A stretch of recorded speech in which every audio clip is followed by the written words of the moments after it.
Mesdames, Messieurs, chers collègues, bonjour. Il est 20h04. Nous allons commencer le conseil municipal. Vous avez dû donc recevoir l'ordre du jour et les notes explicatives de synthèse. Nous allons procéder aux présences et aux absences et vérifier le quorum. Vous savez que le quorum est un petit peu différent puisqu'on est en situation de crise sanitaire et qu'il est ramené à un tiers, c'est-à-dire à 13 membres. Donc, a priori, nous sommes largement assez nombreux. Je vais procéder à la lecture des excusés et des pouvoirs. Donc, Mariam Cissé donne pouvoir à Jean-Michel Poisson. Madame Philippe donne pouvoir à Caroline Iften. Nora Berdan donne pouvoir à Mounir Chakar. Madame Delagiraudet donne pouvoir à Madame Archambaud-le-Parc. Et Monsieur Gambuteau donne pouvoir à Monsieur Fontaine. Est-ce que j'ai... Oui, tout le monde est servi. C'est parfait. Allez, je donne ça à l'administration pour qu'on puisse noter tout ça. Et on va prendre l'ordre du jour. Allez. Ah, le secrétaire de séance. À chaque fois, j'oublie, c'est dingue. Eh bien, Amber, j'ai vu Amber. Voilà, Amber, ça te va, hein? On fait comme ça? Oui, non, mais depuis qu'on est élu, tu fais la secrétaire de séance et tu le fais tout à fait honorablement, donc on ne change pas l'équipe qui gagne. Voilà. Allez, on prend l'ordre du jour. Donc la première délibération, c'est l'approbation du procès-verbal du conseil municipal du 17 décembre 2020. Assez classique. Est-ce que vous avez des observations ou des questions sur ce procès-verbal? Monsieur Fontaine, je vous en prie. Je vous remercie pour la qualité des procès-verbaux. Juste une clarification. Quand vous écrivez au point numéro 8, vote unanimité, 6 abstentions, est-ce que c'est pour l'unanimité des suffrages exprimés? Tout à fait. Merci. Est-ce qu'il y a d'autres questions, observations sur le procès-verbal? Alors, qui est contre? Qui s'abstient? Je vous remercie. Allez, on passe au point 2. Monsieur Clissura. Alors, bonsoir à toutes et à tous. Il s'agit de la cession de biens d'un véhicule Renault Talisman qui appartenait à monsieur le maire. Le véhicule Renault a été remplacé par un véhicule électrique plus respectueux de l'environnement et n'est plus utilisé par les services de la ville de Dreux. Dans une démarche permettant une recette supplémentaire, celui-ci est proposé à la vente.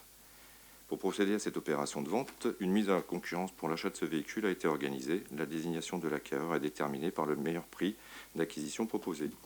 Il est donc demandé au conseil municipal d'autoriser la vente du matériel suivant. Cette procédure fera l'objet de la mise à jour de l'actif. Je vous demande de bien vouloir donner votre accord. Merci, monsieur Clissura. Une question, une observation. J'ai oublié de dire un petit mot. Vous avez vu qu'il y avait des caméras. J'aurais dû commencer par là.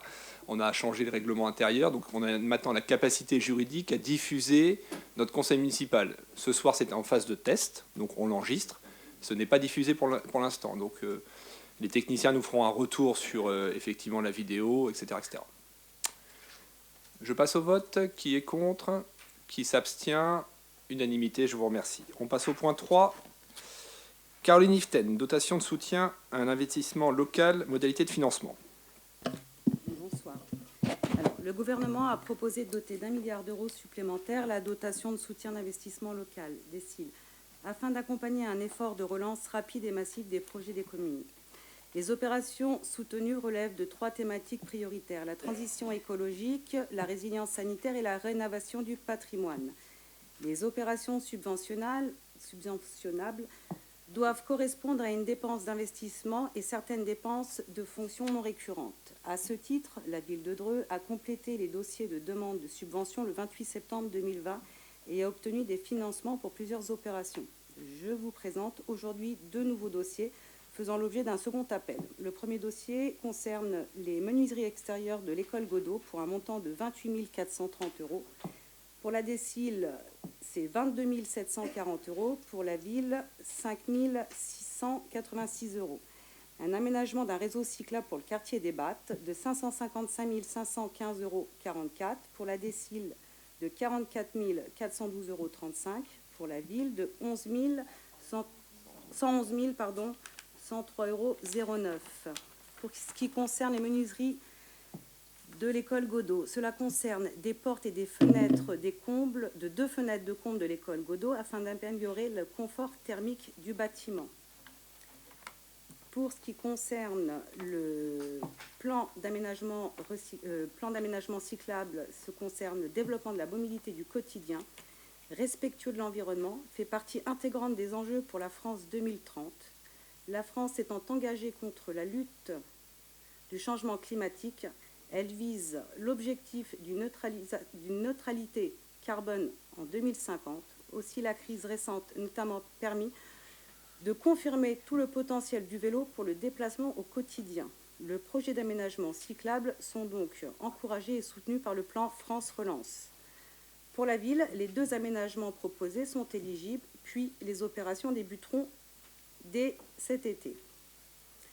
Le projet d'aménagement de la rue Pablo Neruda consiste en l'aménagement d'un espace partagé à faible trafic motorisé sur l'ensemble de la voie, sur une longueur de 130 mètres, dans lequel les vélos évolueront en toute sécurité dans les 2 sens. Des aménagements seront prévus pour abaisser au maximum la vitesse des véhicules dans cette rue en ligne droite.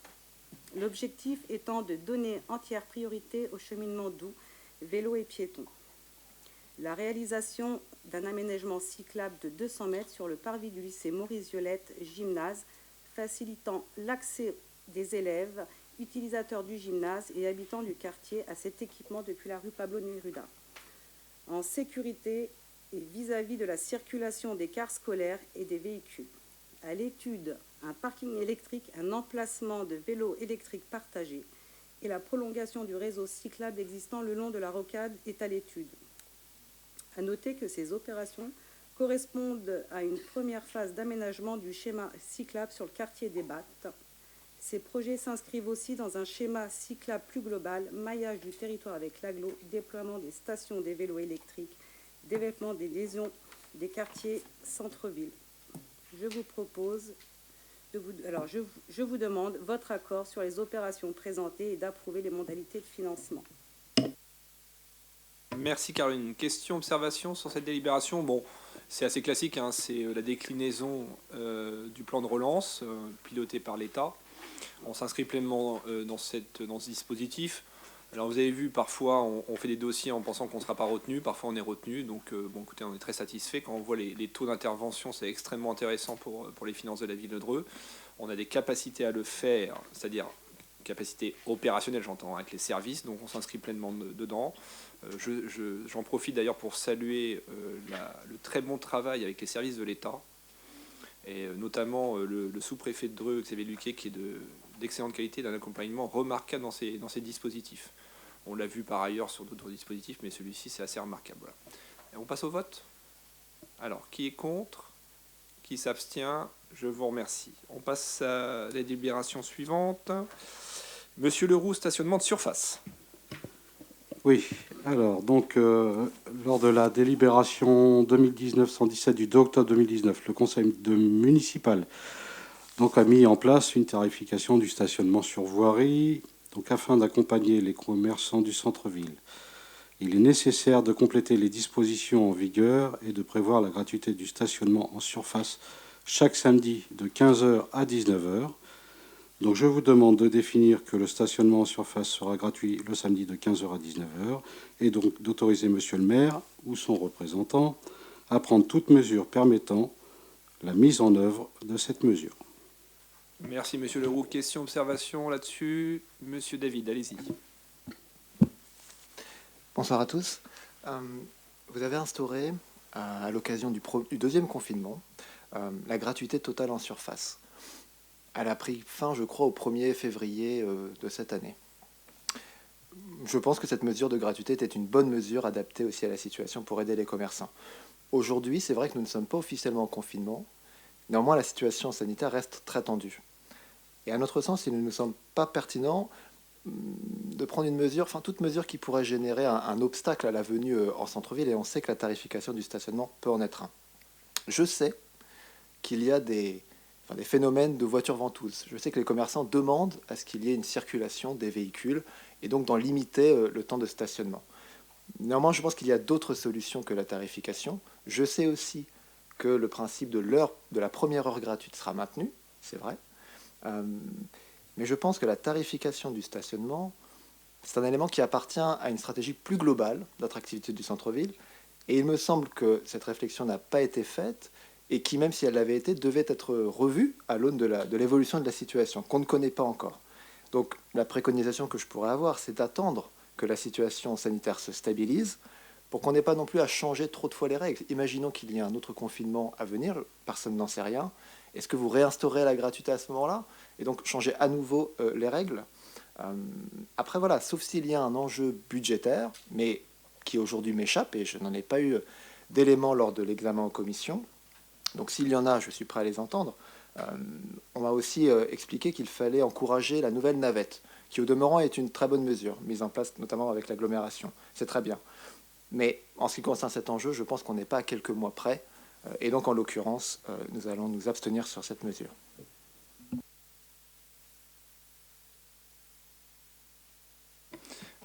Monsieur David, la réglementation du stationnement, elle a une existence propre et qui se justifie pleinement, c'est le Conseil d'État qui le dit, c'est de permettre le turnover des voitures dans des zones tendues en stationnement. Ça, c'est la réglementation. Effectivement, la ville de Dreux a fait le choix, lors du premier confinement, d'offrir la gratuité parce que, pour des raisons purement opérationnelles qu'on comprend bien. Le second confinement, la même chose. Et là, on a souhaité poursuivre l'effort, notamment pour les fêtes de fin d'année. Ça nous semblait important. Mais on a un phénomène aujourd'hui de stationnement abusif, on peut le dire. Et plusieurs commerçants et riverains nous ont alertés en disant, écoutez, on a des difficultés maintenant pour se garer. Donc voilà, première chose. La seconde chose, c'est qu'il y a des gens qui payent une vignette à l'année pour se garer dans les rues de Dreux. Et qui nous disent, vous êtes bien gentils, mais moi j'ai payé ma vignette pour l'année, voilà, etc., etc. Plus globalement, sur la délibération qui nous intéresse là, on s'était engagé à faire la gratuité de 15h à 19h le samedi. Pourquoi? Parce qu'on considère que c'est l'heure de pointe, la période de pointe de consommation dans la semaine. Et pour essayer de rééquilibrer un petit peu les choses entre les périphéries et le centre-ville, pour rendre notre centre-ville attractif, on a décidé d'expérimenter cette gratuité. Autant j'ai plein de convictions, autant sur le stationnement, vous savez, je le dis et je le répète, j'ai pas trop de religion, le stationnement il est évolutif. Et on ne peut pas avoir des positionnements complètement figés tout le temps. Il suffit que dans une rue, un magasin s'installe qui est une locomotive et ça change le stationnement du périmètre. Vous voyez? Donc, je veux dire, il faut être très pragmatique, il faut voir comment les rues, la vie, les gens vivent et utilisent le stationnement. Il faut le faire évoluer.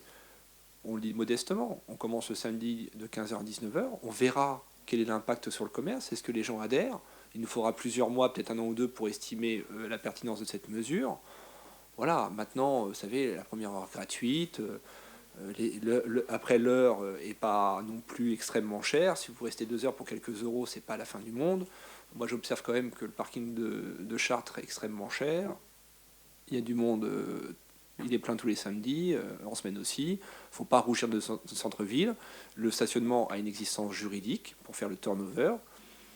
Voilà. Et vous savez, je ne vais pas refaire la campagne électorale, mais proposer la gratuité de stationnement en surface, ça pose des problèmes dans le temps. On a 800 personnes en centre-ville qui louent, dans le public ou dans le privé, une place de stationnement. Si demain nous faisons la gratuité de stationnement, qu'est-ce que vont faire ces 800 personnes? Ils vont plus continuer à louer des parkings, en tout cas en partie. Vous aurez des gens qui vont stationner à la journée, peut-être à l'année, leur voiture. Et là, les commerçants auront raison de se plaindre du manque de turnover sur les places de stationnement. Voilà. Donc c'est un sujet qu'on a déjà débattu ici. Je ne vais pas revenir dessus. Je vous le dis vraiment modestement, on expérimente, on fera un retour d'expérience et on adapte le dispositif. L'objectif unique, c'est quoi? C'est que notre centre-ville vive bien, que les gens s'y sentent bien, que les gens viennent consommer un centre-ville. Voilà. Y a-t-il d'autres questions? Je passe au vote. Qui est contre? Qui s'abstient? Donc l'opposition s'abstient. Je vous remercie. Allez, on passe à la suite. Eh bien, Caroline Vabre, c'est bien ça? Oui. Allez. Bonsoir à tous. Alors, la délibération a pour objet le travail d'intérêt général. Vous le savez, le travail d'intérêt général, c'est une sanction pénal, hein, qui a pour but de permettre aux condamnés d'exécuter sa peine au profit d'une collectivité. C'est un travail qui est entièrement gratuit. L'idée de cette délibération, en réalité, c'est de réactualiser une ancienne convention que la ville de Dreux avait avec le service pénitentiaire d'insertion probation et de s'aligner notamment sur la commune de Vernouillet, de façon à ce qu'on ait le même nombre de travail d'intérêt général. Donc en l'occurrence, il s'agirait de 7 postes par an au sein des services. Les services visés seraient ciblés avec le service pénitentiaire d'insertion probation. Donc je vous demande, dans le cadre de cette délibération, d'autoriser le maire à inscrire la collectivité dans la liste des établissements d'accueil de personnes condamnées à des travaux d'intérêt général et d'autoriser le maire à entreprendre toutes les démarches afférentes à cette opération, notamment à signer toute pièce administrative, comptable et juridique s'y rapportant. Questions, observations? Je pense que c'est un bon dispositif. Globalement, on peut tous soutenir. Enfin, je ne sais pas ce que votre à l'opposition, je ne veux pas prononcer à votre place, mais effectivement, c'est le retour dans ce dispositif-là. Ça a du sens. Voilà. Donc, je passe au vote s'il n'y a pas de questions. Qui est contre? Qui s'abstient? Unanimité, je vous remercie. Allez, on passe à la suivante. Monsieur Hirti, taux de rémunération des agents vacataires. Bonsoir. Donc la délibération proposée concerne la mise à jour des taux de rémunération des agents vacataires. En fait, quand je parle de mise à jour, il s'agit tout simplement de l'indexer sur l'augmentation du taux du SMIC au 1er janvier de chaque année pour éviter de la passer au conseil municipal. Donc voilà, c'est un point plutôt technique qu'autre chose. Ouais. Question, observation là-dessus. Madame Gentil. Bonsoir. Une question et 2 observations.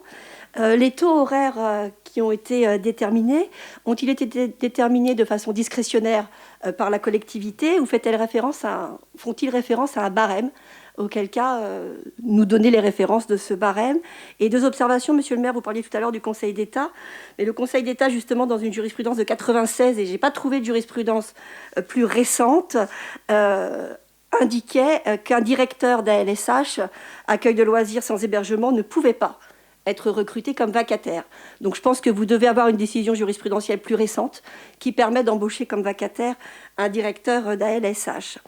Deuxième observation, on peut légitimement s'étonner de ce que justement un directeur d'ALSH soit payé 12,30 € de l'heure, alors qu'un placier est payé 13,43 € et qu'un chauffeur est payé 18,29 €. Donc il y a quand même quelques petites incohérences, il nous semble, quant au taux horaire déterminé. Bah écoutez, moi je vais vous apporter les éléments. En fait, cette délibération, nous, on n'a rien touché. Elle existait dans la collectivité. Il fallait l'indexer sur le taux horaire du SMIC. Elle a été conçue, si je ne me trompe pas, par Mickaël de la Giraudet. Donc moi, j'ai repris cette délibération juste pour l'indexer sur le taux horaire du SMIC. Après, encore une fois, on essaie d'être le plus pragmatique possible. Notre stratégie, c'est ça, c'est le pragmatisme. Donc pour pouvoir payer dans de bonnes conditions, pour que le trésorier payeur ne bloque pas les rémunérations de nos agents vacataires, il faut qu'on l'indexe sur le taux horaire du SMIC. Donc c'est ce qu'on vous propose ce soir. Après, sur les différences de rémunération entre le directeur d'un ALSH ou un placier, ça a été décidé par l'ancienne municipalité et par Mickaël de la Giraudet. Voilà, monsieur le maire.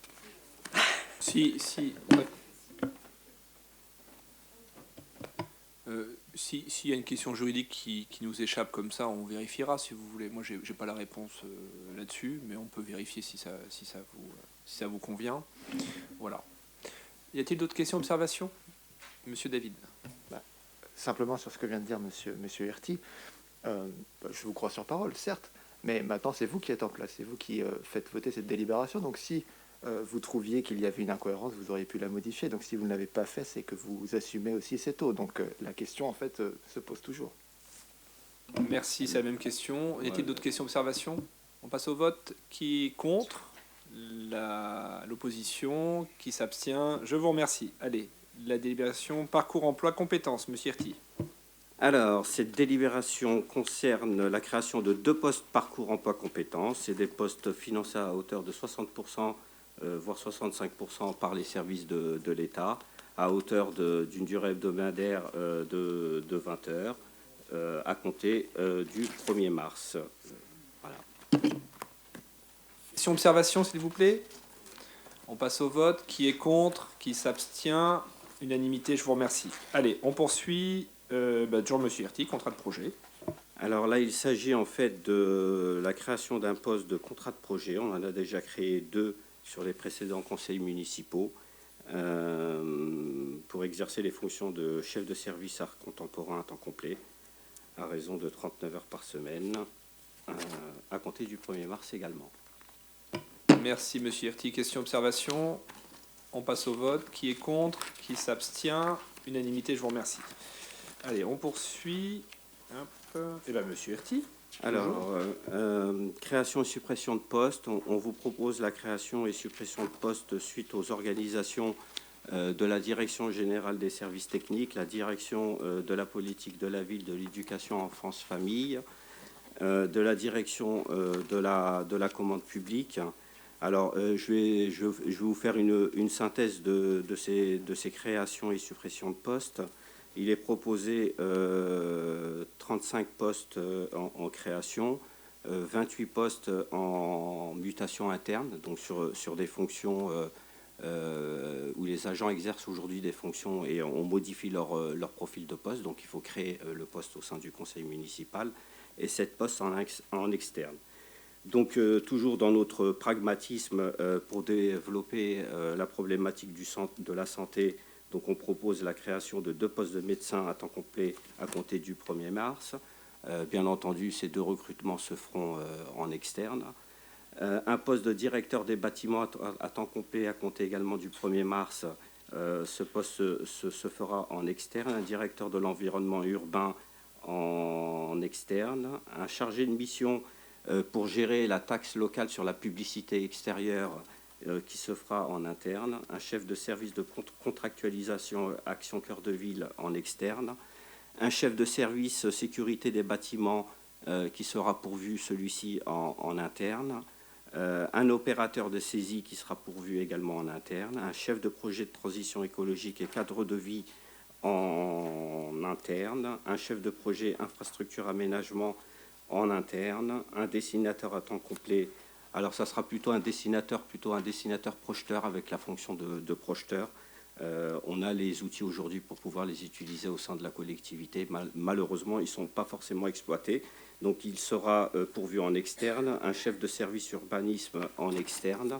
Ça nécessite de la compétence particulière sur l'urbanisme, en tout cas une bonne maîtrise du code de l'urbain.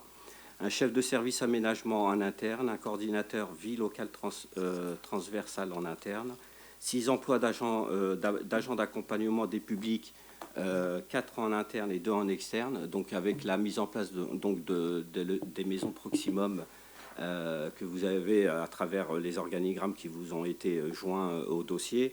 Vous verrez voilà, ces postes d'agents d'accompagnement des publics dans les maisons proximum qui n'existaient pas. Et donc 4 postes seront pourvus en interne et 2 postes en externe. 2 emplois de responsable animation en interne, un poste d'adjoint au chef d'équipe technique en interne, un poste de chef d'équipe sportive en interne, un coordinateur parentalité en interne, un coordinateur programme réussite éducative en interne, un adjoint au responsable de maison proximum en interne. Ce poste, c'est pour le centre culturel du Lièvre d'Or, la maison proximum, pardon, du Lièvre d'Or, un coordinateur petite enfance en interne, un coordinateur des projets éducatifs et des dispositifs éducatifs en interne, un responsable ATSEM garderie restauration en interne, un responsable technique et logistique en interne, un agent de prévention et de veille éducative en interne, un responsable pôle d'activité découverte en interne, un animateur artistique et multimédia en interne. Là, on est passé sur la culture, la partie culturelle, un poste de responsable ludothécaire en interne, un poste d'assistant de direction en interne, un poste de coordinateur de bibliothèque en interne et un poste d'assistant ludothèque en interne. Ensuite, vous avez toutes les suppressions de postes qui sont nécessaires. Donc la liste, je ne vais pas vous la détailler, vous l'avez sur la page suivante. Ce que je peux dire également par rapport à cette délibération, c'est que notre volonté, c'est de faire travailler les services en transversalité, de décloisonner également les services pour les faire appartenir au projet commun. Le projet commun, c'est l'intérêt des Drouais, de transformer les services aujourd'hui en fonction des compétences sur des fonctions de support, en favorisant la mobilité, encore une fois. Et c'est fait avec les agents, c'est fait avec les organisations syndicales, dans une démarche de dynamique de projet territorial. Voilà, monsieur le maire. Merci, monsieur Hirty. Question, observation. On passe au vote. Ah. Bon. Allez-y, posez votre question, c'est pas grave. Merci beaucoup. Alors, une question tout d'abord. Le recrutement des 2 postes de médecins à temps complet, j'imagine que ça inclut essentiellement aussi la maison pluridisciplinaire des Battes. Oui. Écoutez, je sais que notre position passée a pu être caricaturée, mais bon, j'ai envie de dire c'est de bonne guerre, mais du coup, je vais me permettre de la préciser. Il est vrai que nous sommes abstenus lorsque vous nous avez demandé de voter pour la création de postes, en tout cas la prise en charge par la mairie d'une partie des frais de nettoyage et d'entretien des bâtiments, parce que ça ne nous semblait pas convenir à ce que doit faire une mairie en politique de développement d'attractivité médicale. En revanche, pour ce qui concerne le salariat de médecin, nous l'avions proposé dans la campagne, donc en l'occurrence, nous le soutenons.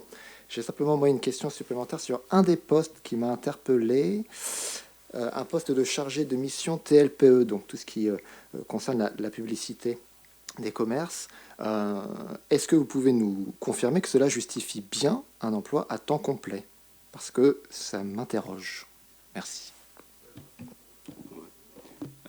Complètement. La TLPE aujourd'hui, si je ne me trompe pas, elle rapporte à la collectivité la somme de 350 000 euros.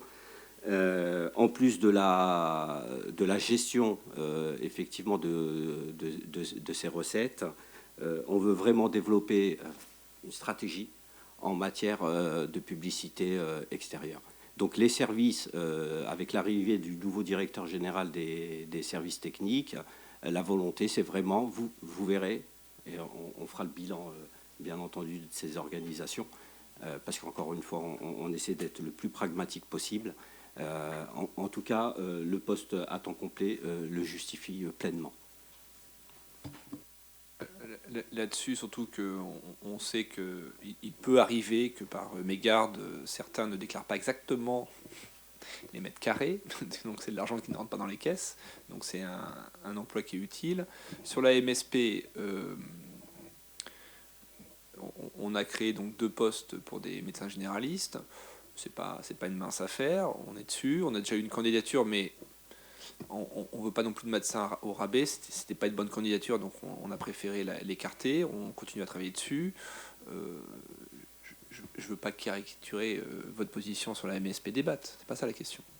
C'est un sujet suffisamment important, et je répète ce que j'ai déjà dit. La maison médicale des Battes, c'est 7500 patients sur cette MSP. Il faut bien comprendre que ce quartier des Battes, on va investir sur le NPNRU. Alors, Tabellion Battes, 140 millions d'euros. Les travaux ont commencé.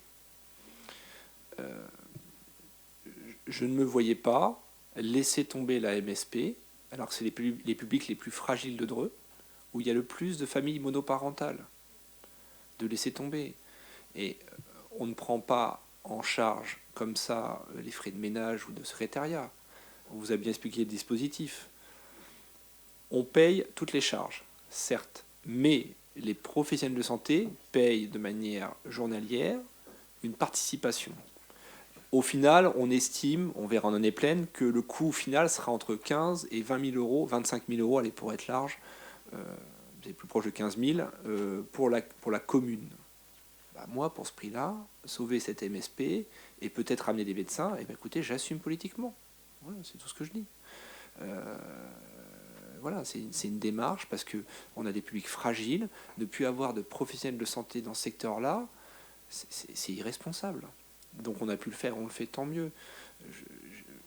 Je fais un petit tunnel, Chantal de Seine, excuse-moi, mais c'est l'occasion aussi de le dire. Sur le lycée Courtois, on a fait une démarche en commun avec Chantal Decenne au titre de sa fonction de sénateur. Je sais que tu aimes bien le terme au masculin. Au titre de sénateur, pour saisir le rectorat sur la problématique des heures retirées aux enseignants pour ces publics qui sont très fragiles. Alors là, pour le coup, les lycéens à Courtois, c'est extrêmement compliqué. Moi, il y a une politique nationale du ministère de l'Éducation nationale pour retirer des heures. On n'arrive plus à faire le dédoublement des classes des élèves, c'est pas des enfants, des élèves les plus fragiles. À Courtois, c'est un peu dramatique. Donc on a saisi avec Chantal, Madame le recteur, pour l'alerter sur cette situation-là. Je demande à la presse de ne pas le mettre forcément comme ça, mais il y a 69 enfants qui sont arrivés à Courtois cette année. On sait qu'ils ont à peine le niveau de 5e.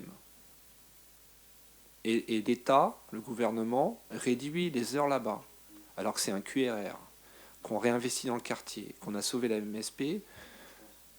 Alors,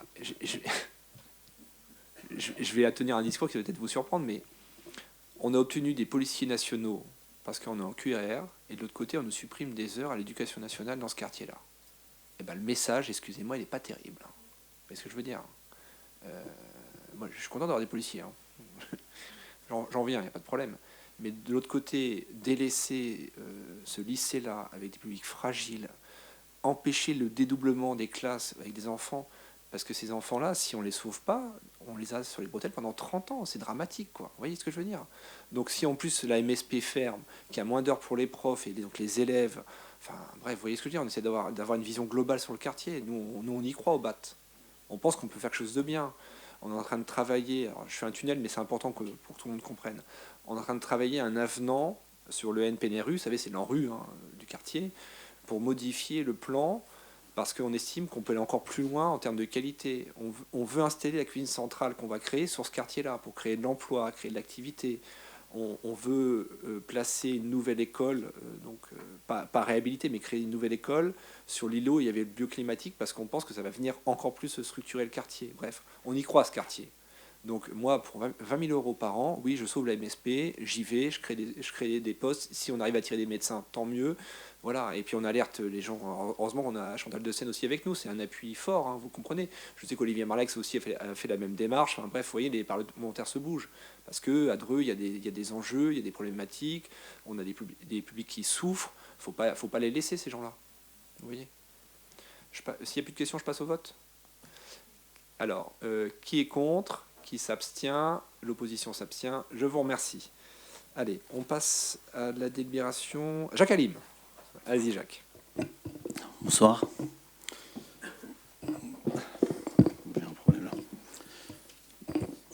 Donc, dans le cadre de la simplification des démarches de l'usager initiée au sein du guichet unique, il est mis en place un règlement unique des activités proposées par les services de la ville de Dreux et de la Caisse des écoles. Pour ce faire, la Caisse des écoles a élargi les compétences de sa régie de recettes et d'avances afin de créer une régie d'encaissement unique aux deux collectivités. Les recettes de la ville et la Caisse des écoles seront ainsi encaissées sur une même régie, celle de la Caisse des écoles. Le trésorier reversera sur le compte de la ville la part des recettes qui lui revient. La convention a pour objet de préciser ses modalités de versement pour une durée de 3 ans renouvelable.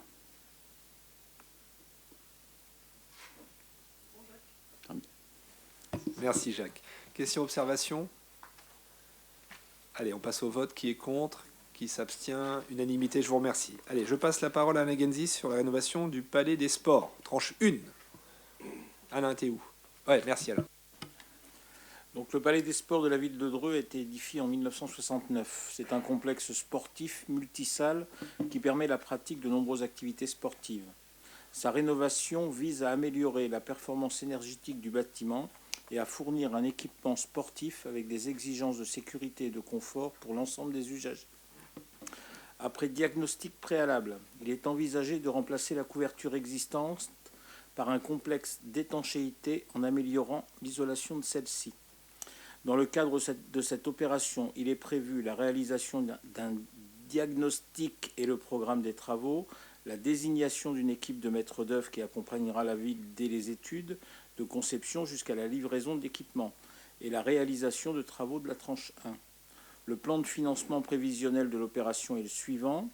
Dotation de soutien à l'investissement local, 400 000 €, qui représente 80% du budget. La ville de Dreux, 100 000 €, ce qui représente 20%, pour un total de 500 000 €. Je vous demande de bien vouloir approuver le plan de financement prévisionnel de l'opération tel qu'il est proposé, autoriser Monsieur le maire ou son représentant à signer les conventions de financement et les pièces relatives à cette opération. Merci Alain. Question, observation là-dessus? On passe au vote. Qui est contre? Qui s'abstient? Unanimité, je vous remercie. Allez, je passe la parole à Jean-Michel Poisson, déclassement partiel.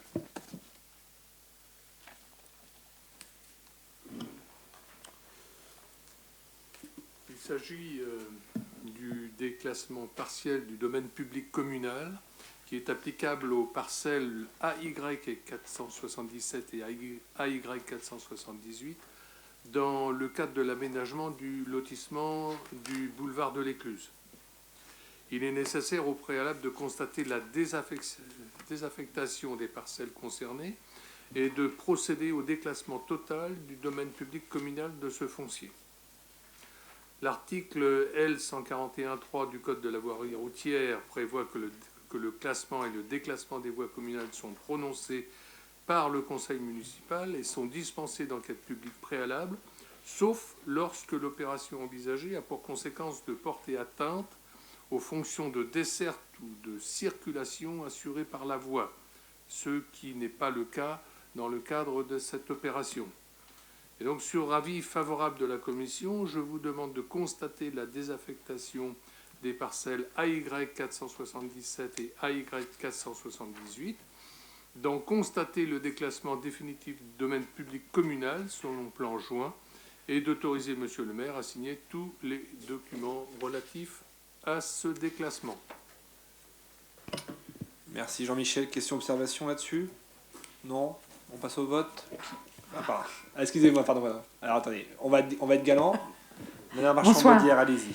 Juste, on souhaitait avoir un petit peu plus d'informations sur la destination. L'habitat, c'est vaste. Qu'est-ce que vous souhaitez faire? Il s'agit du lotissement du boulevard de l'Écluse. C'est un ensemble de pavillons à la manière de ce que nous avons fait pour le lotissement des Rochelles ou pour le Clos d'Orieville, etc. Monsieur, non, c'était la même chose? D'accord, ok. C'est un dossier qui a déjà été présenté. Hein, pour oui, c'est une régule en fait pour que le foncier corresponde à la concession, c'est ça? Il n'y a rien de particulier. D'ailleurs, je parle sous le contrôle de Jean-Michel qui a suivi ça. Je crois que c'est un lotissement qui a eu un très grand succès, puisque tous les lots ont été vendus en quelques heures. C'est la première fois à Dreux. Donc voilà. Je passe au vote. Hein. Qui est contre? Qui s'abstient? Unanimité, je vous remercie. On passe à la suite. Allez, c'est toi Jean-Michel encore, je crois. Vas-y. Eh bien, il s'agit de la signature du plan départemental de lutte contre l'habitat indigne. Et c'est un plan élaboré par les services de l'État. L'objectif de ce plan, c'est de traiter en synergie les dossiers les plus complexes, définir la stratégie départementale de lutte contre l'habitat indigne, coordonner l'action administrative et activer les dispositifs concourant à la mise en œuvre des politiques liées à l'habitat indigne, améliorer la connaissance et partager collectivement sur la réalité de l'indignité du logement, développer une culture commune partagée par l'ensemble des acteurs et communiquée par des actions d'information et de sensibilisation.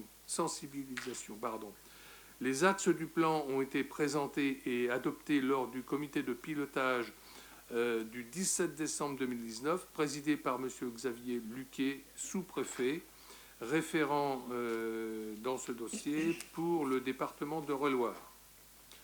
Le plan départemental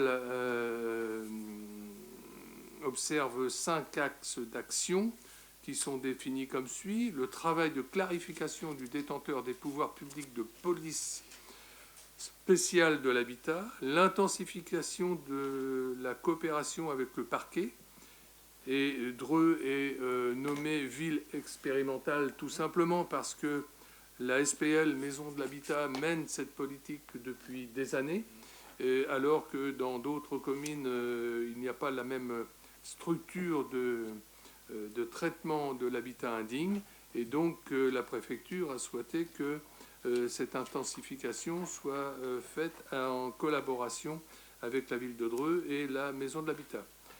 Poursuit aussi l'inventaire des arrêtés non suivis des faits, l'action de communication à destination des élus, l'action auprès des propriétaires occupants. Les signataires du plan sont le sous-préfet en tant que référent dans ce dossier, Madame le préfet en tant que délégué local de l'ANA, le président du conseil départemental, le maire de Chartres, le maire de Dreux, la directrice de l'agence interdépartementale d'information sur le logement, ce qu'on appelle l'ADIL, le directeur départemental de l'agence régionale de santé, le directeur départemental de la caisse d'allocation familiale. Et donc je vous demande d'autoriser monsieur le maire à signer le plan départemental élaboré par les services de l'État. Voilà. Question, observation là-dessus?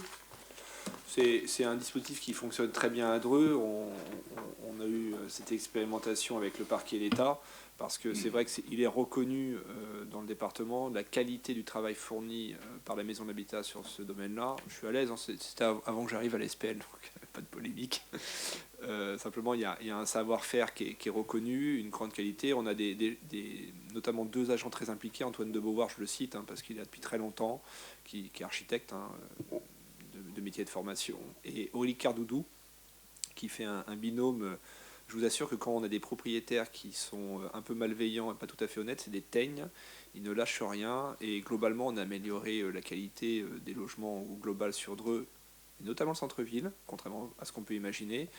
Voilà, il faut continuer à expérimenter. Le parquet a un rôle majeur à jouer là-dedans, parce que pendant des années, le commissariat de police, le parquet n'était pas forcément toujours très sensibilisé à ça. Mais ma petite expérience, quand vous allez chez quelqu'un et que vous voyez des chauves-souris en centre-ville dans sa chambre, et je ne plaisante pas, c'est choquant. Voilà. Et ça va jusque-là. Donc c'est une politique qu'on mène. C'est aussi pour ça qu'on crée avec Shérif Derbali une foncière avec la CMCD et la Caisse des dépôts, la Banque des territoires, parce qu'on a besoin de maîtriser certains fonciers bâtis pour avoir une politique très volontariste sur ce point-là. Maîtrise des locaux commerciaux, maîtrise de l'habitat au-dessus, etc. Je passe au vote. Qui est contre? Ah, tu voulais dire un mot, Jean-Michel, excuse-moi. Juste un petit mot. Oui, je t'en prie. Pour compléter cette information, je dois vous dire que la Maison de l'Habitat vient de recruter un nouvel agent, qui est une femme en l'occurrence, justement pour traiter spécifiquement le dossier de la lutte contre l'habitat indigne, et en sorte de décharger un tout petit peu Antoine de Beauvoir, et pour lui permettre, en sa qualité d'architecte, de travailler sur des dossiers de conception, tout en supervisant l'action de lutte contre l'habitat insalubre, mais avec un agent complémentaire pour y parvenir. Ok, je passe au vote. Qui est contre? Qui s'abstient? Unanimité, je vous remercie. Allez, on passe au dossier 14, acquisition de l'immeuble rue Émile Prodhomme. Un dossier dont on a déjà parlé, que vous reconnaissez tous, puisqu'il s'agit de la paroisse Saint-Étienne en Drouais, qui a sollicité la ville afin de lui céder le terrain et le bâtiment de l'église Sainte-Thérèse, située rue Émile Prodhomme, dans le quartier du hameau de Paulbert. L'immeuble est cadastré sur la section BV 769 pour une surface de 300 m² et se trouve sur une parcelle d'une contenance de 3027 m². La ville étant propriétaire des parcelles mitoyennes, vous savez qu'on a déjà signé et passé en conseil municipal précédent un contrat de concession d'aménagement sur un ensemble de ce territoire autour de la rue Émile Prodhomme. Après avis du service des domaines du 26 novembre, les négociations entre les parties, c'est-à-dire entre l'évêché et la ville, un accord de principe est intervenu pour un prix de cession de 119 900 €, net vendeur. Je vous demande donc votre accord sur les modalités de cette transaction à conclure au prix de 119 900 € net vendeur et d'autoriser Monsieur le maire ou le premier adjoint, je ne sais pas qui c'est, à intervenir à la signature de l'acte authentique qui sera dressé par maître François-Xavier Pinet, notaire à Châteauneuf-en-Thymerais, aux frais de la commune. Merci Jean-Michel. Question, observation là-dessus, Madame Gentil. Oui, juste une petite observation. Effectivement, la paroisse Saint-Étienne, le cœur, la mort dans l'âme, a vendu ce bien et nous votons bien évidemment l'acquisition de ce bien. Simplement, j'imagine qu'il y a un cabinet d'architectes qui travaille sur le projet du quartier. Est-ce que, Monsieur le maire, les habitants seront consultés sur le projet de bâtiment qui éventuellement remplacera cette église qui a été un espace commun pendant des dizaines d'années auquel les habitants étaient très attachés? Est-ce qu'ils seront consultés? Votre question est terminée? Oui. Alors, j'ai fait le point ce matin avec le diocèse et notamment Jean-Marie Lioult, que vous connaissez tous. Alors, peut-être un point d'explication sur le prix. Parce que vous avez vu qu'il était donc ce bâtiment, l'église, parce que quand on l'a racheté, ce sera un bâtiment, vous savez qu'il sera désacralisé, 109 000 € et on propose de l'acheter à 119 900 €. Ça rentre dans les 10% de négociation. Pourquoi? Tout simplement, c'est qu'on avait une estimation des domaines qui était à 130 000 € il y a quelques mois. Et vous savez que comme l'estimation était un peu datée, on devait refaire une mise à jour. Et à notre surprise, des domaines, on l'estimait à 109 000 €. Sauf qu'entre-temps, on avait, avec le diocèse, pris l'accord sur 130 000 €. Donc pour essayer de garder un peu le prix qu'on avait convenu ensemble, et ça, on a fait un intermédiaire qui est à 119 000 €. Ça, c'est pas d'explication, il n'y a pas d'autre malice, n'y voyez pas d'autre malice là-dedans. Ce bâtiment, en réalité, on nous a mis sur la table ce problème. On n'a absolument rien demandé au diocèse. On n'a pas fait de démarche pour l'acheter. Le diocèse nous dit nous voudrions que la ville de Dreux l'achète. Ils ont d'autres propositions d'achat. Jean-Marie Lioult me disait, alors j'ai tendance à le croire, il ment très peu Jean-Marie généralement. Normalement il se confesse, oui. Il me dit on a une proposition supérieure à ce qu'on propose pour faire un hangar de stockage. Personnellement, ça me pose problème. Voilà. Maintenant, nous, municipalité, majorité, on ne veut pas absolument démolir ce bâtiment. Voilà. Simplement, on va essayer de voir ensemble ce qu'on peut y faire. Est-ce qu'on peut y faire quelque chose pour le quartier, en gardant ce bâtiment, dans des bonnes conditions de sécurité, dans des bonnes conditions énergétiques, c'est important aussi. On pourrait imaginer plein de choses. C'est un sujet qu'on va mettre sur la table. Comme je disais à la presse ce matin, donc je le répète, à titre tout à fait personnel, raser une église, ça ne me fait pas plaisir. Voilà. C'est la mémoire du quartier. Les gens qui râlent le plus, c'est souvent les gens qui vont à la messe le moins d'ailleurs. C'est drôle. Mais en tout cas, les gens sont attachés parce qu'il y a une histoire familiale. J'ai baptisé mon enfant, je m'y suis marié, malheureusement j'ai enterré mes parents, etc., etc. Donc on respecte ça, on comprend. Maintenant, c'est combien d'argent on devra mettre dans ce bâtiment pour le sauver et qu'il soit utilisable. Et dans quelles conditions? C'est tout ça qui se pose. Donc on va prendre le temps. On lancera le débat publiquement avec tous ceux qui veulent y participer. Voilà, il y a pas de... Le comité Proximum va y participer aussi dès qu'on va pouvoir se réunir. Les habitants qui le souhaitent, on mettra tout sur la table. Voilà. Je profite d'ailleurs de cette question pour faire une petite dégression, mais qui est utile. On va concerter les Drouais sur différents projets dans les prochaines semaines. Notamment la place Rotrou dans les prochains jours, le quai aux arbres, et on va le faire malheureusement avec les moyens dont on dispose, réseaux sociaux, vidéos, etc. Donc on le fera, mais on ne veut pas perdre de temps sur les projets. On a des outils numériques qui existent, donc on va les utiliser à plein. Caroline Iften va prendre ça en main très brillamment, j'en suis sûr. Et on va consulter les Drouais par ce biais-là, parce qu'on ne peut pas perdre de temps sur les projets, et que l'État, le gouvernement, dans le cadre du plan de relance DECIL, plan relance plus CCPR, nous demande d'aller vite parce qu'on doit consommer les crédits en 2021-2022. C'est-à-dire que les travaux doivent être engagés pour une partie et terminés dans l'autre. Donc on ne peut pas perdre trop de temps, on a des subsides de l'État qui tombent, donc on va les utiliser, et on va utiliser les plateformes numériques et autres pour faire de la consultation citoyenne. Voilà. S'il n'y a pas d'autres questions, je passe au vote. Qui est contre? Qui s'abstient? Unanimité, je vous remercie. Allez, on passe, Jean-Michel, tu gardes la main. Rue Saint-Martin. L'immeuble de la rue Saint-Martin, c'est le 72 rue Saint-Martin. Le département est vendeur de cet ensemble immobilier et la ville souhaite acquérir cet ensemble qui abritait auparavant les services de l'aide sociale à l'enfance et qui est aujourd'hui désaffecté depuis 2 ou 3 ans, si ce n'est plus. L'immeuble est cadastré BE 158, il a une contenance de 887 m², c'est-à-dire que c'est un potentiel en plein centre-ville, et dans le cadre du programme Action Cœur de Ville, ça peut être intéressant. Il se compose de 2 bâtiments, un logement de fonction et une ancienne maison bourgeoise avec une extension plus récente construite dans les années 90, et l'ensemble pour une surface bâtie d'environ 618 m². L'ensemble est desservi par une cour intérieure qui est fermée. La situation de cet immeuble en centre-ville et sa surface en font un bien extrêmement intéressant au regard du programme de revitalisation Action Cœur de Ville.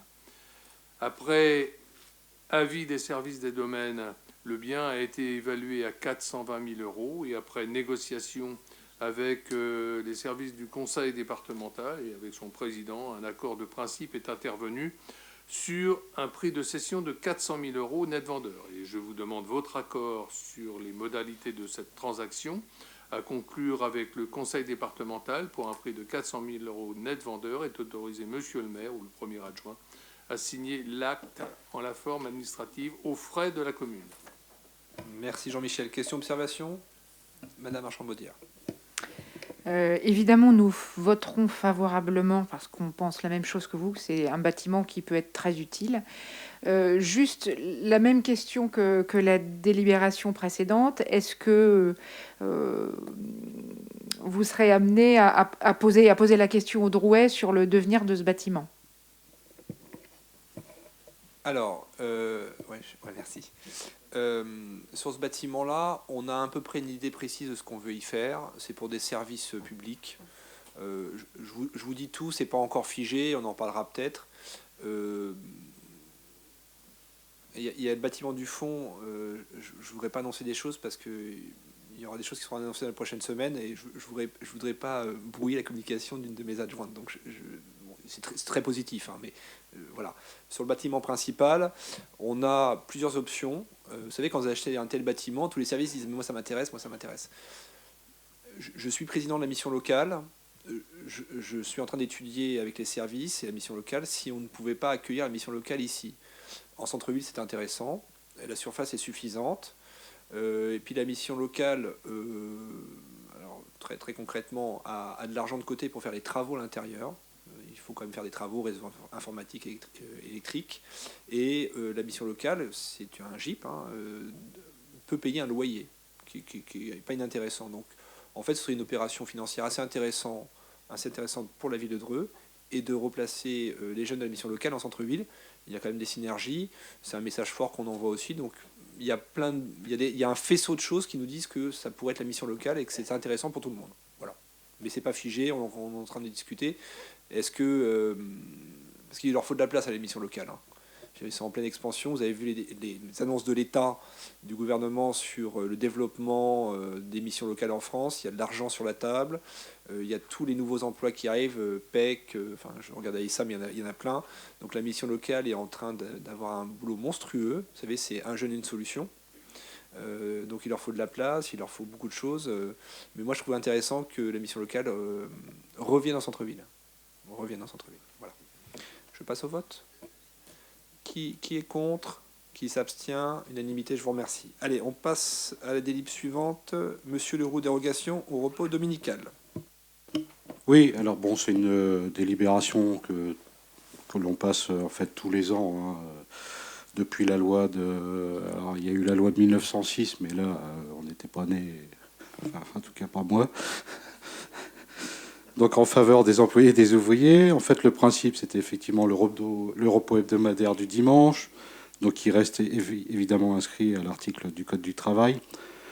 Et cet article prévoyait cependant la possibilité donc pour les maires de supprimer le repos dominical 5 fois par an. Donc qu'est-ce qu'on peut dire? Il y a une loi en 2015 en fait qui permettait effectivement aux maires, donc pour les commerces de détail, comment? Non, oui. Non, 2015, ah oui, si, il était ministre, effectivement. Monsieur David, si c'est bien la loi Macron, c'est bien ça? Oui. Non. Oui, il était ministre des Désolé, Finances. je trouve que j'ai... Il était ministre des Finances. Vous avez un doute? Mal, hein, mais... vous avez un doute? Moi, j'ai dit que c'était la loi Macron, mais... Si, c'est celle-là. Il n'a pas fait tant de lois que ça. Bon, mais... Monsieur David vote pour. Hein. Oui, forcément. Je plaisante. Donc le nombre de ces dimanches, effectivement, précisé qu'il ne peut pas excéder 12 par an. Donc de plus, lorsque le nombre de ces dimanches excède 5, donc la décision du maire est prise après avis conforme de l'agglomération du Pays de Dreux dans la commune et membre. Donc à défaut de délibération dans un délai de 2 mois suivant la saisine, cet avis est réputé favorable. Donc le conseil communautaire, le 14 décembre dernier, a donné un avis favorable. Donc vous avez la liste ci-dessous des dimanches concernés. Donc il est précisé qu'il s'agit de dérogations collectives qui doivent profiter à la branche commerciale tout entière. Donc en conséquence, je vous demande d'approuver la présente proposition, de bien vouloir autoriser Monsieur le maire ou son représentant à signer tout document nécessaire à la mise en œuvre de cette délibération. Merci Monsieur Leroux. Question, observation sur cette délibération? On en a déjà débattu au conseil communautaire. Vous savez que c'est quand on dépasse les 5, on doit le passer au conseil communautaire. Monsieur Gambuteau a réitéré sa position là-dessus en expliquant... là-dessus, il est cohérent tous les ans, donc il n'y a pas de surprise. Donc je ne vais pas réitérer. Voilà. Je passe au vote. Qui est contre? L'opposition... Attendez. Justement, pour le compte rendu, ça va. Exactement. C'est l'occasion d'une explication de vote. Vous le savez, c'est un sujet qui a une forte valeur symbolique. Monsieur David, on est passé au vote là. Oui, mais justement pour expliquer ce vote, pour vous dire qu'on veut le détail de ce vote, puisqu'on a une démarche de vote libre sur cette délibération, donc la prise en compte individuelle de nos votes, s'il vous plaît. Il n'y a pas de problème. Non, je comprends, là, c'est impactant pour tout le monde. Alors, je recommence. Qui est contre? Donc, Monsieur Fontaine, Madame Gentil, avec les pouvoirs, j'imagine, c'est ça? Vous confirmez. Qui s'abstient? Donc, Madame Skavenek, pardon. Excusez-moi. Et donc, les autres élus d'opposition votent pour. OK. Ben voilà, magnifique. Allez, on passe à la suite. Monsieur Leroux, exonération des loyers. Bar, oui. La Tourelle. Donc, le dimanche, on ne peut pas aller boire. Donc, en fait, non, je dis le dimanche, on ne peut plus aller boire. Donc, l'exonération de loyer donc, du bar de la Tourelle. Donc, la crise sanitaire, en fait, liée au Covid-19, a eu un impact, comme vous le savez, majeur sur les entreprises et les commerçants associés et associations situées sur le territoire de la commune, à l'échelle, évidemment, de la commune, mais régionale et nationale, évidemment. Donc, afin de soutenir leur secteur économique droué, de tenir compte de la fermeture des commerces non essentiels qui se prolongent jusqu'au 1er janvier 2021, depuis le 1er janvier 2021, pardon, notamment les bars, et éviter la fragilisation de leur trésorerie, il est proposé donc au conseil municipal d'accorder une exonération des loyers pour le commerçant locataire de la ville, donc la Tourelle, le bar, pour la rue Porte-Chartraine jusqu'à sa réouverture, et jusqu'à la limite du 30 juin au plus tard. Donc en conséquence, je vous demande d'approuver la présente proposition et de bien vouloir autoriser Monsieur le maire ou son représentant à signer tout document nécessaire à la mise en œuvre de cette exonération. Heureusement que la Tourelle est fermée, parce que j'aurais cru que tu t'étais arrêté à la Tourelle. Oui. Alors... J'aurais pu, mais elle était fermée. Allez, question observation là-dessus. Bon, c'est un soutien, dès qu'on peut soutenir un commerçant, on le fait. Je passe au vote. Qui est contre? Qui s'abstient? Unanimité, je vous remercie. Allez, Monsieur Leroux, exonération marché couvert. Il y a aussi des bars là-bas. Et ben voilà. Donc, alors je peux aller au marché, heureusement, mais je peux toujours pas aller au bar. Donc, il y a, comme vous le savez, il y a 2 bars qui sont sous ce marché couvert et ils subissent effectivement la même chose. Enfin, ils sont locataires pour le coup aussi. Et de fait, ils subissent la même problématique que le bar de la Tourelle. Donc c'est la même délibération, quelque chose près. C'est pas les mêmes acteurs, mais en tout cas pour les deux bars, donc je vous demande donc de donner votre accord sur le principe de cette exonération de droit de place et d'autoriser Monsieur le maire ou son représentant à signer tout document nécessaire à la mise en œuvre de cette exonération. Je vous remercie. Allez, question observation là-dessus. On passe au vote. Je pense que là-dessus il n'y avait pas trop de difficultés. Qui est contre? Qui s'abstient? Unanimité, je vous remercie. Allez, on passe à la suite. Eh ben, Mariam Cissé, donc c'est moi, voilà, je m'y colle. Donc il s'agit de l'avenant numéro 2 aux conventions d'abattement de la taxe foncière sur les propriétés bâties dans les quartiers prioritaires de la ville. Donc c'est une convention qui est assez classique. En réalité, on vote un avenant pour proroger cet abattement, cette convention. La durée du contrat de ville a été prolongée jusqu'en 2022. Ça permet une prorogation d'abattement de 30% sur la TFPB dans les QPV. On aime bien les acronymes, c'est magnifique. Quartier prioritaire de la ville, voilà. Sur le territoire drouais, un bailleur remplit les conditions pour obtenir cette dérogation, cet abattement. Il s'agit de l'OPH Habitat Drouais. Donc, dans cette délibération, nous vous demandons d'approuver l'avenant numéro 2, donc pour la prorogation, et d'autoriser Monsieur le maire ou son représentant à signer l'avenant numéro 2 à la convention d'utilisation de l'abattement de la TFPB et tout document afférent. Y a-t-il des questions, observations? Non, bon, c'est assez classique, donc c'est une prorogation, hein, ça permet d'engager un certain nombre de financements, de formation pour les gens qui sont sur le terrain. Voilà. Je passe au vote. Qui est contre? Qui s'abstient? Unanimité, je vous remercie. Allez, on passe à la délibération numéro 20, modification des tarifs par M. Yücel Kissa. Alors, modification des tarifs pour les centres de loisirs. Alors, le but est de revoir les tarifs pour une meilleure accessibilité au public. On propose donc un tarif unique de 6,90 € au lieu de 14 €. Le but est de remplacer la garderie par l'animation, ce qui permettra à la ville d'avoir une subvention CAF plus importante. On pourra donc équilibrer la balance, voire même un gain d'environ 2300 €. Donc je vous demande donc votre accord sur les modifications apportées au tarif. Merci M. Kissa. Question, observation là-dessus? J'en profite pour saluer l'excellent travail de la direction qui travaille sur ces thématiques-là, la directrice générale adjointe, Mme Maigrat, qui fait un travail avec ses services remarquables. En fin 2021, on aura reconventionné avec la CAF. C'est une grande satisfaction. Ça fait 11 ans, 12 ans que nous sommes absents des grilles de la CAF, ce qui est quand même très surprenant. Je le dis d'autant plus que voilà, vous connaissez tout ça. C'est bien parce que ça nous permet d'offrir aux Drouais vraiment un service de qualité avec tous les critères nationaux de la CAF. Nous y travaillons depuis l'élection avec Olivier Froger, que je cite, qui est le président de la CAF 28, qui est un président remarquable, qui a parfaitement compris. Et puis les services de la ville, avec le staff qui est arrivé sur ces questions-là, et de grande qualité. Ça nous permet de capter des subsides de la CAF à plusieurs centaines de milliers d'euros. On vous fera le bilan durant l'année. Ça nous permet d'embaucher, d'avoir une présence sur le terrain et de s'occuper des Drouais qui en ont besoin. Voilà. Question, observation là-dessus? On peut passer au vote? Allez, qui est contre? Qui s'abstient? Unanimité, je vous remercie.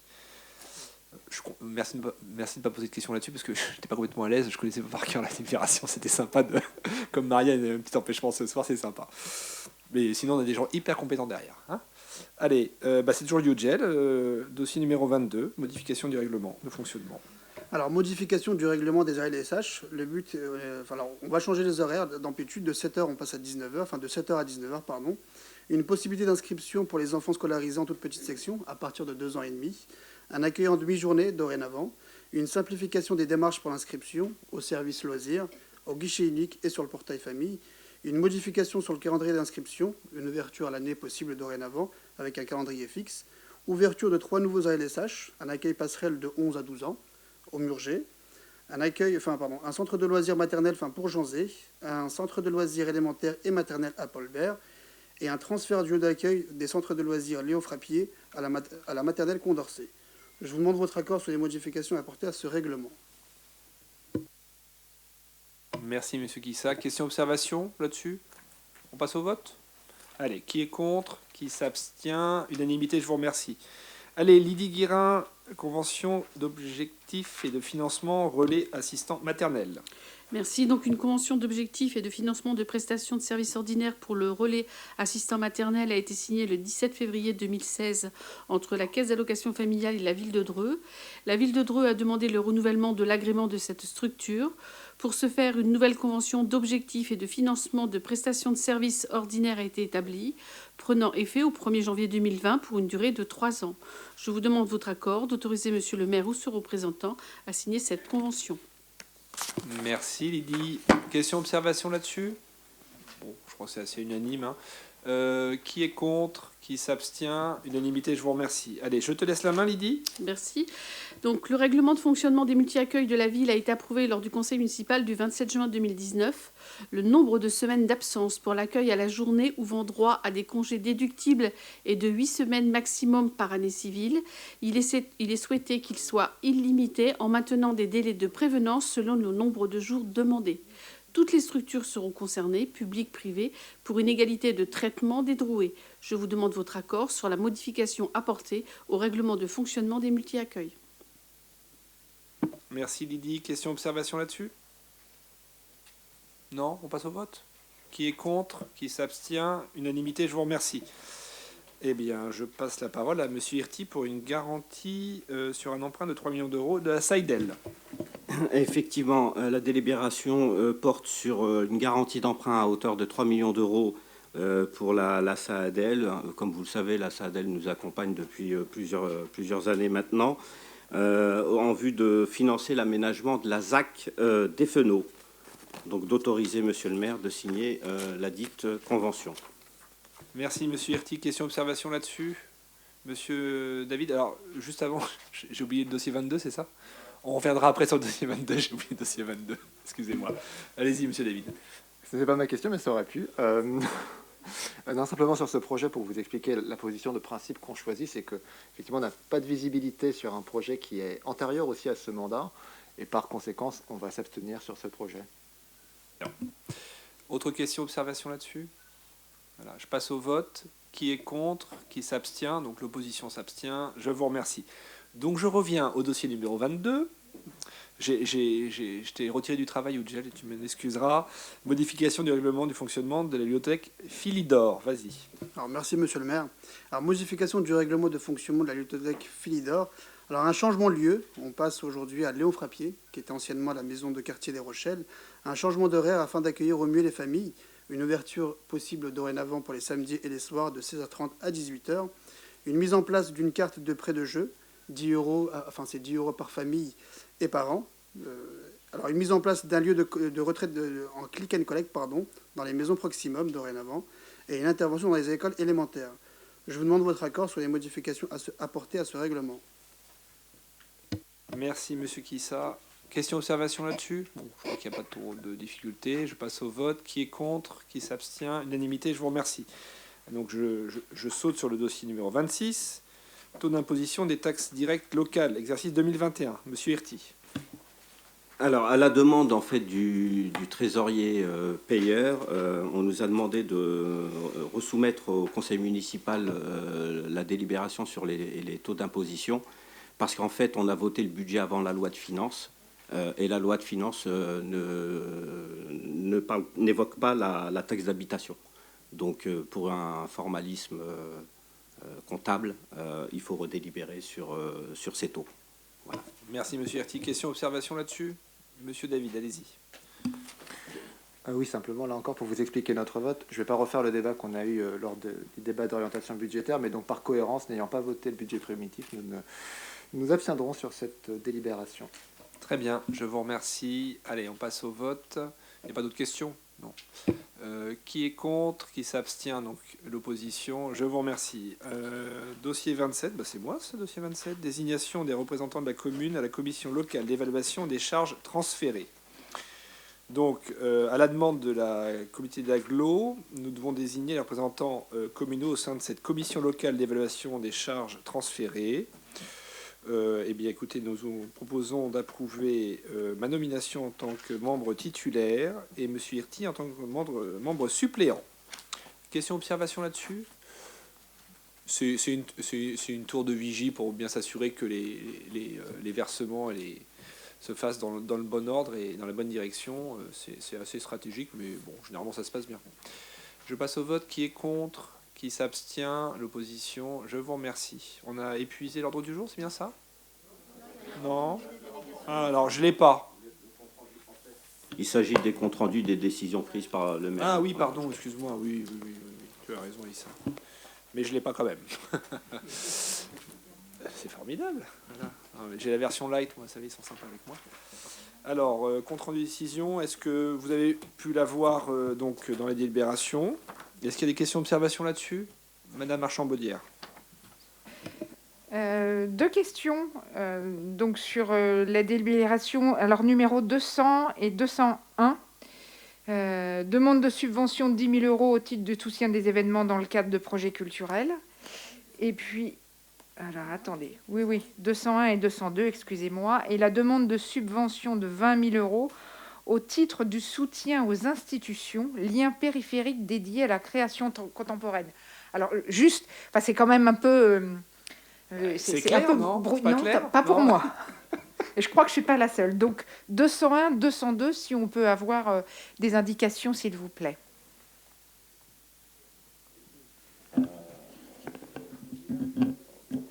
Je suis un peu embêté parce que là, je ne peux pas vous répondre sur la 202.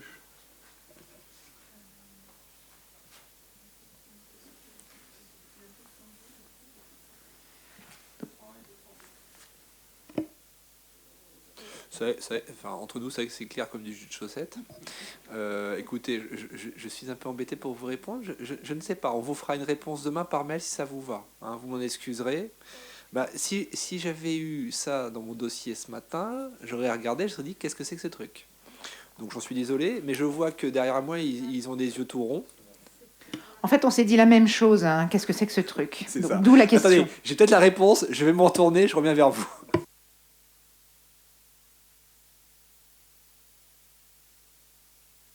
Je vous propose que Mme Abjan, qui est notre directrice juridique, puisse prendre la parole et vous expliquer. Ce sera beaucoup plus clair avec elle. Non, je vais juste lire la décision, monsieur le maire. Donc c'est la ville de Dreux, dans le cadre de son projet culturel, porte à travers le service art contemporain de la ville, la direction artistique et la politique des publics du centre d'art contemporain l'Arsenal. Le lieu périphérique dédié à la création contemporaine, il a pour mission la formation aux différents médias de création, le soutien à la production d'œuvres et l'accueil d'artistes en résidence, autant que la diffusion au travers d'expositions. Et donc là, il s'agissait de solliciter une subvention auprès du Conseil régional Centre Val-de-Loire pour soutenir cette action, en fait.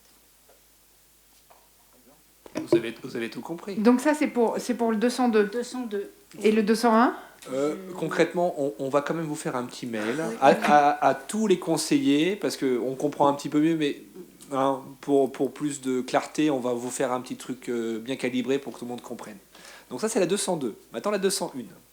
La 201, c'est toujours pour le Centre d'art contemporain l'Arsenal, qui présentera une exposition temporaire intitulée « Inspiré peinture » du 12 février au 30 mai 2021. Non, ça c'est 200. C'est 201, demande de subvention de 10 000 € au titre du soutien aux événements dans le cadre de projets culturels. C'est toujours l'Arsenal? Non, oui. La 201, pas la 200. Ça, c'est la 201. Ah, parce que inspiré, c'est 200. Et je pense qu'il serait peut-être utile d'avoir un global demain. On va couper là. On va vous faire une réponse calibrée, parce que voilà. Hein? Mais attends, Madame Gentil avait levé la main, et puis après vous, Monsieur David. Oui, donc on va avoir l'explication demain, donc il n'y a pas de difficulté. Concernant le point 203, quelle est la nature du contentieux et quel est l'enjeu, quelles sont les demandes de la partie adverse? Il y a un enjeu financier important pour la ville de Dreux? Prends du mon dossier. Alors, hop. C'est laquelle, la 203? Non, maître. C'est lequel? C'est dans le cas d'une protection fonctionnelle. Non, c'est 203, c'est le contentieux. Ouais, la protection fonctionnelle, c'est la 005. Ah oui, c'est ça. Non, je suis toujours sur la page 263. C'est la 203, maître Dominique Jugiot assure la défense des intérêts de monsieur Jean-Paul Laroche. C'est également une protection fonctionnelle, en fait. Donc c'est quel type de contentieux? Alors Jean-Paul Laroche, c'est un agent du parking souterrain qui s'est fait agresser verbalement lors de ses fonctions. Donc, oui, donc il est victime. C'est ça. C'est une partie civile. C'est ça. D'accord. Et Madame Bendick, c'est pareil. D'accord. Et je poursuis, si vous me le permettez, concernant les conventions d'occupation précaires pour Monsieur Nbati, Madame Samantha Lotte et Monsieur Jackie Lotte, qu'on a bien connu pendant la campagne. La convention d'occupation temporaire qui répond à une définition juridique relativement précise et qui notamment nécessite l'existence d'une précarité objective. Quelle est la précarité objective concernant les logements qui sont attribués et quelles sont les redevances payées, puisqu'on ne parle pas de loyer en matière d'occupation temporaire? Alors, il y a effectivement deux logements. Trois. Deux logements sur la zone nord qui ont été loués à Monsieur Lotte et Madame Lotte. Donc, de mémoire, mais je pourrais vous faire une réponse écrite également demain. Jackie Lotte, il est à 500 € par mois. Franchement, ça m'embête de donner en public et citer des noms de Drouet. Ben, les noms, ils sont mentionnés. Hein. Oui, mais vous me demandez les montants la redevance, des loyers. Stop. Attendez. Madame Gentil, vous avez posé une question. Monsieur Hirti vous répond. Il n'y a pas de commentaire. S'il y a une autre question par la suite, vous la poserez. Mais vous comprenez? Voilà. Donc les loyers sont fixés en conformité avec les règles qui sont définies dans la collectivité territoriale, que ce soit pour les trois concessions. Donc c'est des conventions précaires. C'est des logements, madame, qui n'étaient pas loués depuis des années, que la ville entretenait. Donc nous, on a décidé de les louer, de les entretenir et de les louer. Au moins, on aura des recettes pour la collectivité. Monsieur Lotte, il est au sénatorium, c'est ça? Ouais. Alors en fait, j'en profite pour faire un point sur le sénatorium, parce qu'en vérité, c'est bien qu'on informe tout le monde au bon niveau. Vous savez que depuis des années, en fait, il y avait une hésitation de la mairie sur garde-t-on ce site ou est-ce qu'on le démolit? Il s'avère que la Covid n'a pas que des effets négatifs pour nous, parce que nous voyons arriver sur Dreux des investisseurs de très très bon niveau, connus sur la place, qui s'intéressent vraiment fortement à ce site. Nous avons, je ne sais pas si je peux citer le nom, mais peu importe, une grande boîte nationale qui a une filière qui est axée sur le patrimoine historique et qui va nous faire une proposition sur la faisabilité de reprendre le site complètement et d'en faire des logements, des maisons de ville en fait un peu accolées en rénovation. On s'est rendu à Lille avec Jean-Michel Poisson quelques jours pour voir ce qu'ils avaient fait sur un site pas vraiment similaire, mais en tout cas un site classé. C'est assez remarquable, c'est une boîte nationale très connue. Ouais, mais si je donne le nom, oui. Ouais, c'est les Grands Moulins de Paris, à côté de Lille. Voilà, c'est un site très particulier. Donc la presse va trouver qui c'est. Non, vous n'êtes pas vicieux. Ah non, il y a Olivier Boin. Non, on est foutu. Voilà, et on a également un investisseur européen. Alors, il est sur Paris, mais il travaille au niveau européen, qui travaille sur l'éventualité d'un site touristique. Voilà. Dans les prochains mois, je vous en reparlerai quand ça sera un peu plus avancé. Ils sont dans des études de faisabilité. Nous, ce qu'on souhaite, c'est que le site puisse revivre. On avait mesuré les choses à l'époque, il y en avait pour plus de 6 millions d'euros de démolition. Et pour faire quoi au final? Une forêt, enfin bon, il n'y a pas grand intérêt. Donc on a sécurisé le site, qui maintenant est complètement sécurisé aujourd'hui, je crois. Parce qu'on ne veut pas revivre quoi que ce soit de dramatique sur le site. On est amené à signer une convention sur ce site-là avec une association de gendarmes qui vient s'entraîner au airsoft. Il n'y a pas d'armes, hein, c'est des airsoft pour leur entraînement, et ça va permettre d'occuper le site et de le sécuriser. Voilà, ils prennent tout en charge là-bas, en attendant qu'on ait un promoteur qui se positionne très clairement sur le site. Voilà. En tout cas, on essaie de ne pas le détériorer, de le sécuriser, et qu'il y ait une présence humaine avec des gens de qualité. C'est des gendarmes et gendarmes à la retraite. Voilà. Je voulais juste en faire un point, c'est un élément suffisamment important pour le souligner. Monsieur David, allez-y, je vous en prie. Merci. Tout d'abord, pour rebondir sur ce que vous venez de dire, vous savez notre attachement au patrimoine, donc c'est plutôt une très bonne nouvelle et on espère que ça trouvera une issue favorable. Non, simplement une question pour conclure sur la dernière décision. Est-ce que vous pouvez nous préciser, parce qu'elle mentionne le stationnement sur face gratuit au centre-ville le samedi de 15h à 19h, donc dans les décisions que vous avez prises dans vos délégations. Or, il me semble qu'on a commencé ce conseil par ce vote.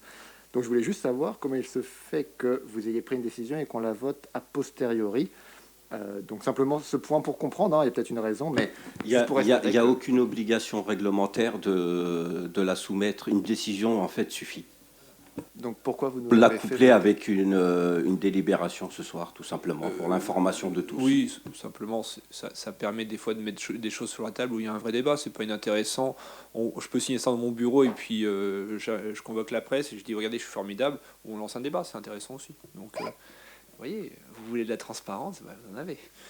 Est-ce que l'ordre du jour est épuisé? Donc je lève les séances. Bonne soirée à tous et à très bientôt. Merci.